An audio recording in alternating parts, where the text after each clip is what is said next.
Welcome to Hotline TV, everybody. I'm John Mercurio. And I'm Amy Walter. All right, well, after Hillary Clinton's RFK flap this last weekend, John and I thought it would be, kind of fun, maybe, if we took sides and mini Hotline TV debate.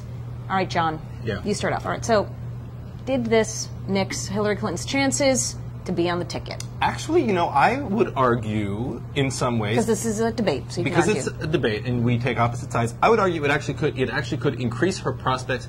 What we're looking at right now is such a divided Democratic Party that you could almost tell how people felt about the candidates by how they felt about this story. Right. It was only, the sort of really diehard Obamists, Obama fans, in the media and in the campaign, who came out screaming about how this was some sort of, unbelievable, inappropriate comment that Hillary Clinton made. You saw Hillary's campaign, and I think more objective people saying, clearly she was tired, clearly she made a point that she has made previously in the campaign. But it was, I think what you see is how divided this campaign is, and as Paul Krugman in the New York Times said this weekend, one of the very few but effective ways that Obama can really bridge this divide is to name her to his ticket, to make her his running mate. Look, there's a very divided party, and it really doesn't matter at this point what Hillary Clinton does. It's up to Obama. Right. He's the nominee. He doesn't need to worry. He doesn't need to fight the primary. Bill Burton doesn't need to be sending out press releases, big friend of the show, but doesn't need to be sending out press releases with Keith Olbermann's diatribe from MSNBC about this. He needs to be focusing on John McCain. He needs to forget about Hillary Clinton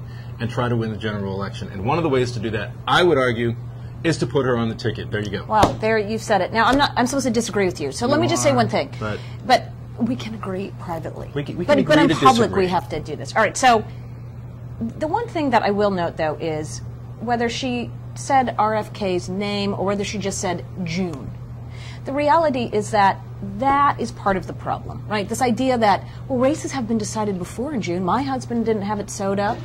There were other candidates, let's say, in the 60s, may or may not have been assassinated, who also didn't have it sewed up, disregarding the fact that these campaigns had just started, basically, not that they've been going on for a year and a half. And so it goes back into the narrative of whether she brought his name up or not. It's the sense that this thing is the reasoning for her to stay in this contest, whether it's because anything could happen, whether it's because we need to sit. She needs to have one consistent argument, just to say, look, I'm staying in this thing, I'm doing this for future of kids, I'm not a quitter, I'm going to keep going, I'm going to keep putting my message forward, right? Just say that and end it. But every time you bring up, well, I still have the popular vote lead, well, something still could happen in June, well, there's still this mysterious superdelegate math that could work in my favor. It only, I think, serves to hurt her legacy, and for people who are either, you're right, Obamists, or folks legitimately on the fence.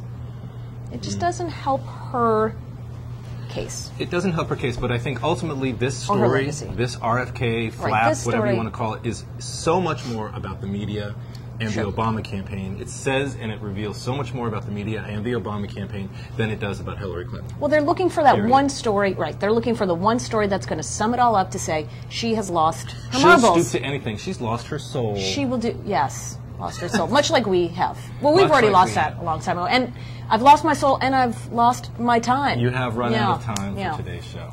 But fret not, we'll be back here tomorrow on Hotline TV.